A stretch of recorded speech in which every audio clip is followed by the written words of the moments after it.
Pour bien s'entendre, il faut bien s'écouter. Rendez-vous sur M, la petite radio du Grand Maghreb.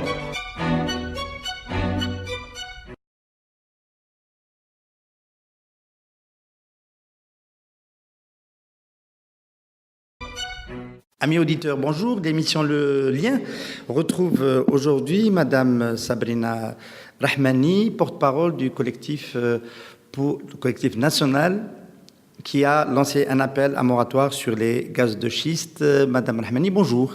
Bonjour, merci de nous recevoir. Alors, Radio M vous reçoit aujourd'hui parce que nous voulons, dans le cœur estival de l'actualité nationale, revenir sur ce dossier qui a animé le premier semestre de l'année, celui des gaz de schiste. Il s'est passé quelque chose d'important depuis aujourd'hui, cinquantaine de jours. Il y a eu un changement à la tête de la gouvernance du secteur de l'énergie. Le ministre de l'énergie, M. Yousfi, est parti. C'était un peu M. Gaz de schiste.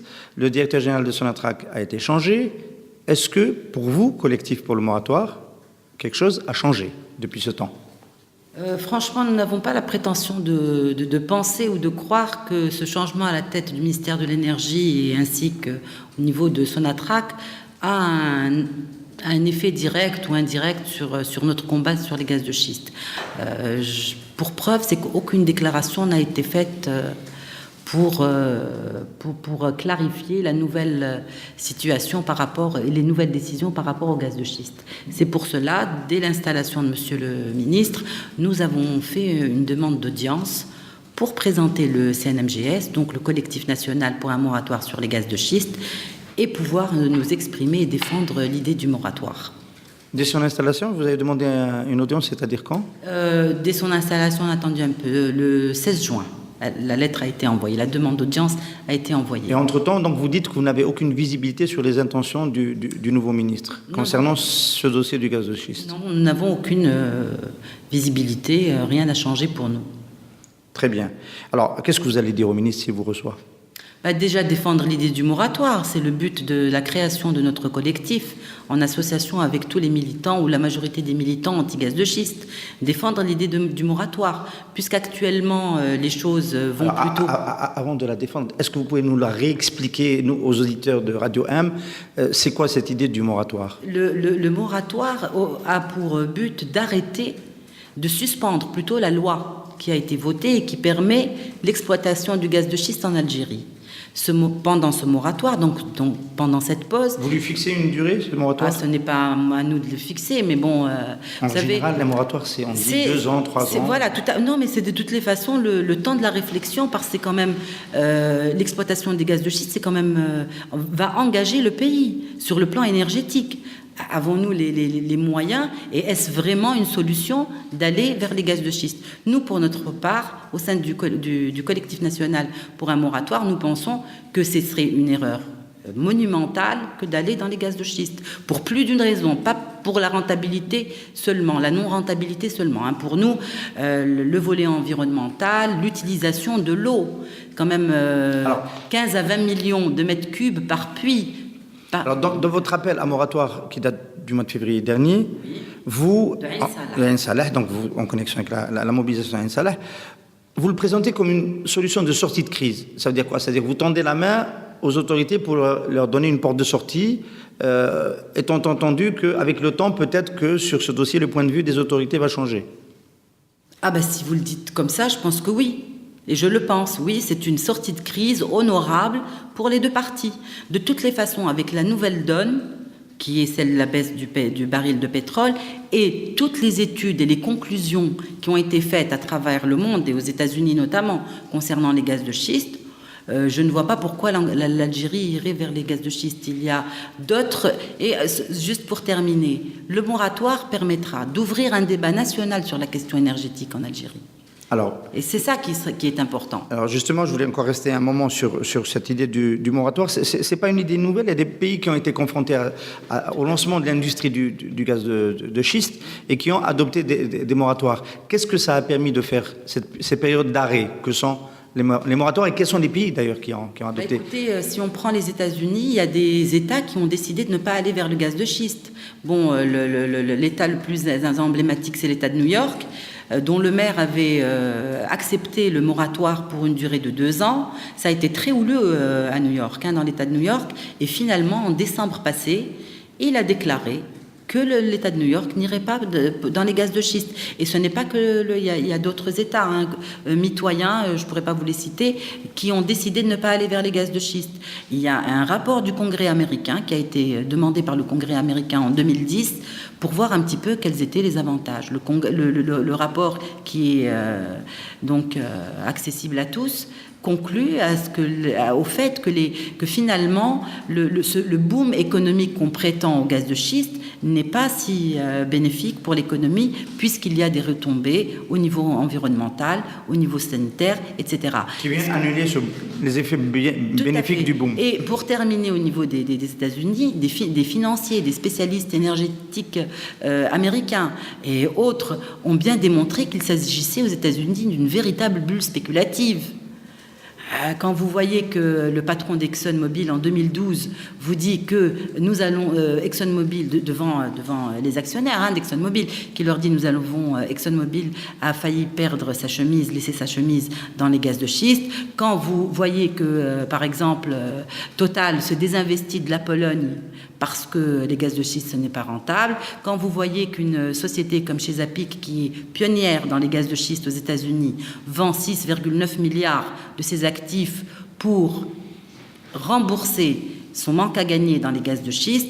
Donc, il y a vraiment... Vous, collectif, la période du moratoire à laquelle vous appelez, vous espérez qu'elle révèle tout cela, qu'elle consolide une tendance qui va démontrer que le recours au gaz de schiste, finalement, ce n'est pas la panacée qui a été présentée, notamment par M. Yousfi, durant son mandat.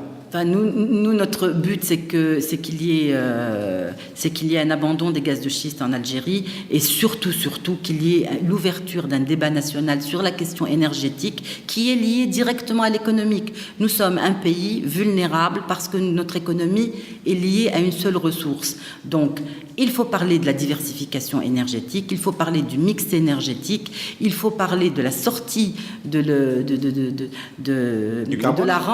la rente exclusivement pétrolière qui va fragiliser notre pays. Et on y est. Aujourd'hui, cette chute du baril, on s'y attendait un jour ou l'autre. Les pics sont atteints un peu partout. Alors, vous attendez à une réponse pour dialoguer avec le nouveau ministre de l'Énergie, M. Mohamed Tebri. Que se passe-t-il pendant ce temps sur le terrain, Ain Salah? Écoutez, sur le terrain, Ain Salah n'a pas faibli. La mobilisation citoyenne continue. Et d'ailleurs, pour rendre à Ain Salah ce qu'il lui doit, nous sommes mobilisés, nous, les anti-gaz de schiste, depuis 2012, mais cette lutte a pris corps grâce à Ain Salah. Donc, Rana Firamdan, ils sont mobilisés sur Somoud tous les soirs, et j'ai eu le plaisir de voir un communiqué dans les réseaux sociaux de la jeunesse de Ain Salah qui demande aux habitants de Ain Salah de se mobiliser autour d'un projet de société de développement, c'est-à-dire qu'un projet de société, et par cela, ils entendent le développement de la région de Ain Salah. On va, Madame Rahmani, revenir sur ce volet rapidement à la fin de l'entretien, mais auparavant, je voulais prendre des nouvelles réellement sur le terrain. Évidemment, il y a une mobilisation qui continue sur la place de Somoud, mais le puits, lui aussi, continue et aujourd'hui, n'est plus approché. Donc, d'une certaine façon, l'exploration se poursuit. L'exploration se poursuit, mais on ne comprend pas, est-ce que tous les puits vont être explorés? On peut rappeler c'est quoi le programme? Oui, le programme, c'est 17 puits en Algérie. Mais écoutez, franchement, ça, c'est un débat houleux. Aller vers l'exploitation, ne pas aller vers l'exploitation. Même les experts anti-gaz de schiste sont partagés à ce sujet. Certains disent, bon, il faut aller vers l'exploration. L'exploration, bon. Mais d'autres vous disent, non, le potentiel est connu. S'il y a exploration actuellement, on est vraiment dans la faisabilité de la technique sur le sol algérien, avec la géologie algérienne. Donc, et puis, vous avez par exemple, pour revenir à Total, Total a fait une estimation sur l'exploration en Pologne, et elle a dit, j'ai besoin de 300 puits pour l'exploration. C'est trop cher. Comment vous voulez... Alors, il faut un petit peu réfléchir. La Pologne a un potentiel de gaz de schiste 4 fois moins important que l'Algérie. Donc, si la Pologne, avec une capacité 4 fois moins importante, elle a besoin de 300 puits d'exploration, C'est-à-dire qu'en Algérie, il faudra en faire 4 fois plus pour bien fixer le potentiel, bien fixer la faisabilité économique. Alors, j'ai un petit peu de regret aujourd'hui de n'insister que sur le volet économique, mais c'est celui qui nous fait le plus avancer auprès de l'opinion publique. Donc, du point de vue de ce que vous défendez, la chute des prix du pétrole a été un allié. Nous a beaucoup aidé. Honnêtement, un allié pour dire oui, mais la non-rentabilité des gaz de schiste, c'était même avant la baisse du pétrole. Sauf que là, c'est un auto plus fort.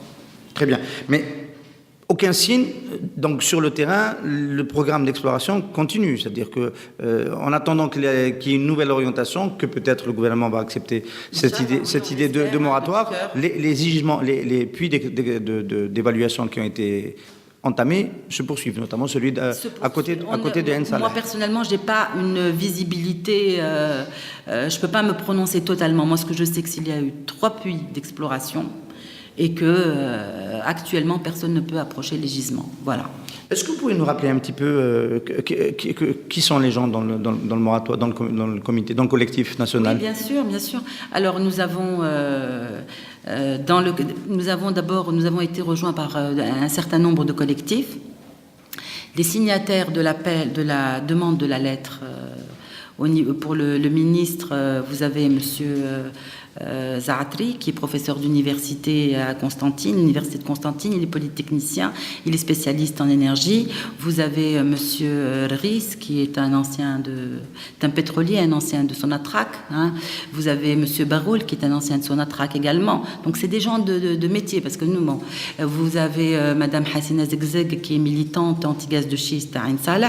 Vous avez Monsieur Mohamed Azaoui, qui est de Ain Salah, qui est militant également anti-gaz de schiste. Vous avez Monsieur Hussein Ben Saad, qui est également universitaire. Il était à l'université de Constantine. C'est pour vous dire. Et il y a aussi des membres de la société civile, des non-spécialistes. Alors, est-ce que vous avez le sentiment que quelque chose a quand même changé? Qui nous a beaucoup aidé sur le volet économique, je ne l'oublie pas, et moi-même.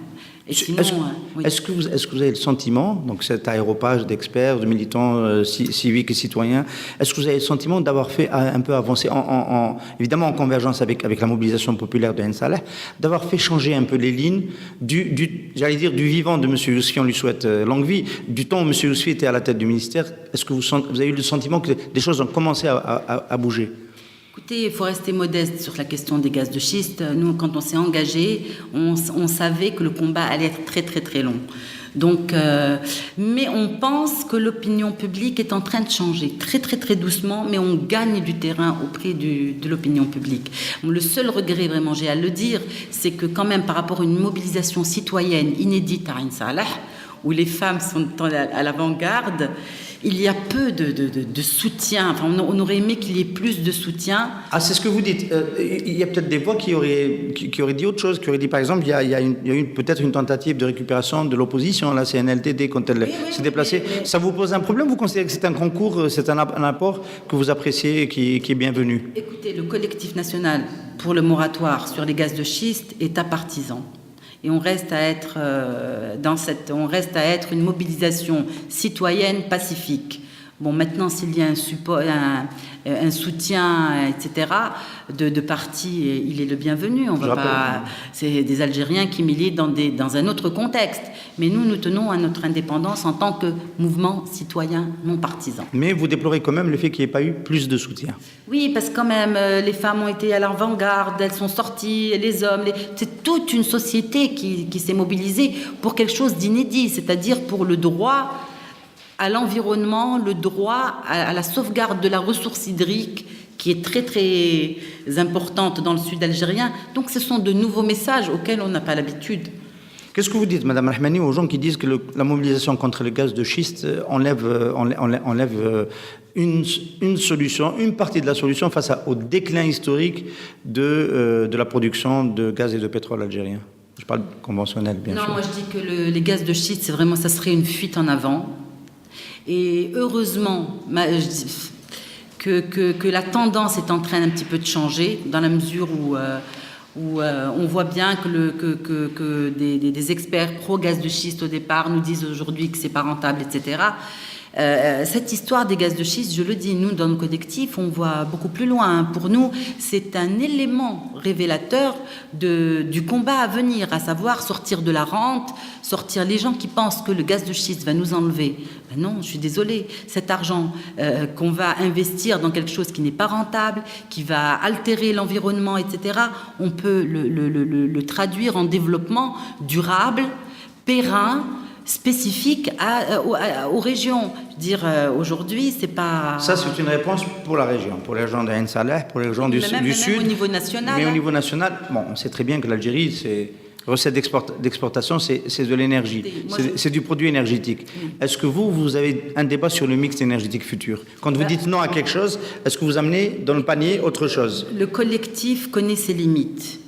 Par contre, nous allons essayer d'organiser des débats sur ces questions-là, à savoir quel avenir énergétique pour l'Algérie, à savoir le programme est en cours Et ce qu'on voudrait dire, c'est que plutôt qu'aller vers le schiste, il faut aller vers les économies d'énergie, il faut aller vers les énergies renouvelables. Nous avons un retard inacceptable en Algérie en matière d'énergie renouvelable. Les lois sont là, les textes sont là, comme toujours, mais nous sommes très très loin. Il ne faut pas comparer avec les pays qui nous dépassent. Madame Ahmed, je n'ai pas envie d'engager à travers vous le collectif, mais quand on parle de cette problématique-là, tout de suite, il y a la problématique du prix qui arrive. Aujourd'hui, les prix de l'énergie carbonée en Algérie sont tellement bas qu'il n'y a aucune incitation à installer un chauffe-eau solaire ou à créer de l'électricité solaire ou quoi que ce soit d'autre. Aucune incitation. Est-ce qu'en tenant ce discours-là, vous n'amenez pas de l'eau au moulin de ceux qui disent, ça ne veut pas dire qu'ils ont tort, qu'aujourd'hui, on ne peut plus rester sur ces prix de l'énergie carbonée? Écoutez, ça c'est un autre débat. J'ai pris la précaution de dire que c'est vous qui parlez, c'est plus tout à fait le collectif. Moi, c'est une question qui me dépasse honnêtement, c'est pas dans mes compétences, mais je ne sais pas si des prix pareils pourront être maintenus trop longtemps. Oui, ça on a de ce point de vue-là, on a la... Alors, le programme des festivités, on va dire, quels sont les rendez-vous de mobilisation qui nous attendent pour le reste de l'année? Écoutez, déjà, Fermdan, on commence une soirée débat. L'association Rage a la gentillesse nous fait l'amitié de nous recevoir.